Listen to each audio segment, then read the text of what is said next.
ए जी। हाँ जी। दबाइए ना। क्या? सब्सक्राइब के लाल बटन और साथ में घंटे का button.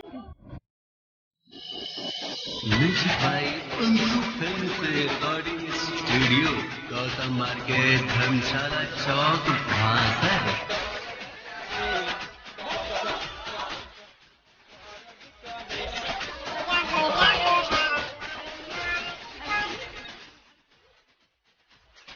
Music by Chintu Chaurasia. दर्द करे सखी दर्द करे जब जब हमर मर्द करे। दर्द करे सखी दर्द करे जब जब हमर मर्द करे। दर्द करे सखी दर्द करे जब जब हमर मर्द करे।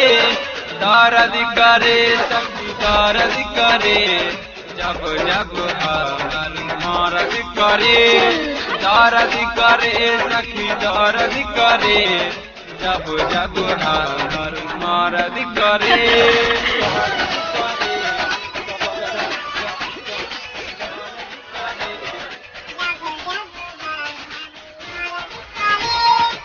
आप सुन रहे हैं सिंगर सचिन सावरिया को।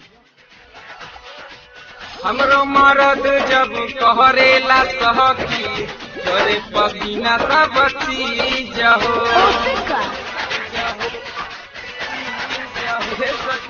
हमरो मर्द जब कहरेला सहकी तोरे पसीना सब चीज हो। जहबे मन भरेला सहकी करेला हमसे परहेज हो।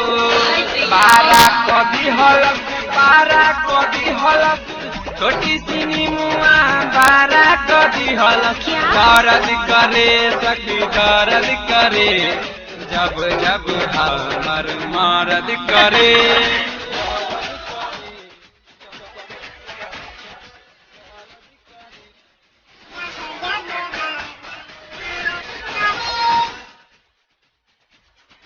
Music by Chintu Chaurasia.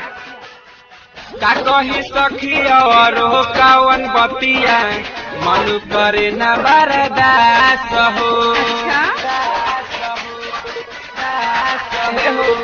का कही सखी और कावन बतिया मन करे न बर्दाश्त हो। सचिन सवरिया के मन जब भरेला कदेला हमके उदास हो। झूठे लागल दम झूठे लागल राजा विशाल चिंटू से लागल। दर्द करे सखी दर्द करे जब जब हमर मर्द करे। दर्द करे सखी दर्द करे जब जब हमर मर्द करे। दर्द करे सखी दर्द करे